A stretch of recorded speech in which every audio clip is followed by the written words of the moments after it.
My grandmother had dementia and we didn't know what it was. And when I started working for social care after she died, I kind of felt that I want to make a difference and nobody else's parents and grandparents should have to go through that similar kind of situation. I think once I fell into dementia work, because my paid job was also working around dementia, but my personal connection well before that was that my grandmother's experience. So when I put the two together, I thought actually, yeah, I can hopefully change the world. I want to understand how we can better support South Asian family carers that are looking after a relative with dementia. So even if it's caring at home, what kind of steps might be needed to support them through their transitions as dementia progresses. There's lots of evidence that shows minority communities are struggling to access care. They tend to present late, they're often at crisis point. Many of the minority communities, because of lifestyles, might be managing complex care.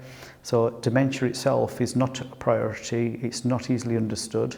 I think there's a community education that needs to take place so that we normalise dementia as part of everyday living and not say it's an older person's disease or illness and what do they expect because they're old. We had a minister who said, the white British community needs to learn from the minority communities because they look after their own.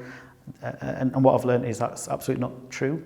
Then other issues such as gendered roles within communities, we tend to have bias that women have certain roles and men have certain roles.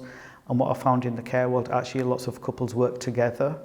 And also from a faith point of view, what I'm finding in my research is that although statutory organisations tend to say we need to work with places of worship, so mosques and gurdwaras and so forth, what I'm finding is that faith can either be used as a positive, so it's something that's rewarding if they're a carer, and for other people it can be a burden. And we need to understand that so that we can have interventions that support people as to how they think rather than how we think that they think. I think it's important for us to help communities to understand, A, what is dementia, and secondly, what are these barriers and myths that we have. And that isn't just about how, let's say, for example, a white British decision maker thinks about a South Asian family.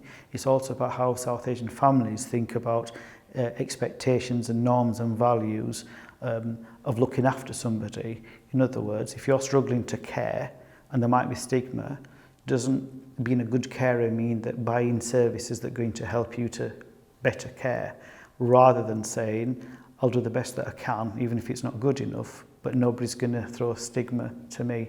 And I want communities to challenge that themselves, but also to challenge decision makers that actually we don't look after our own in the way that you think that we do.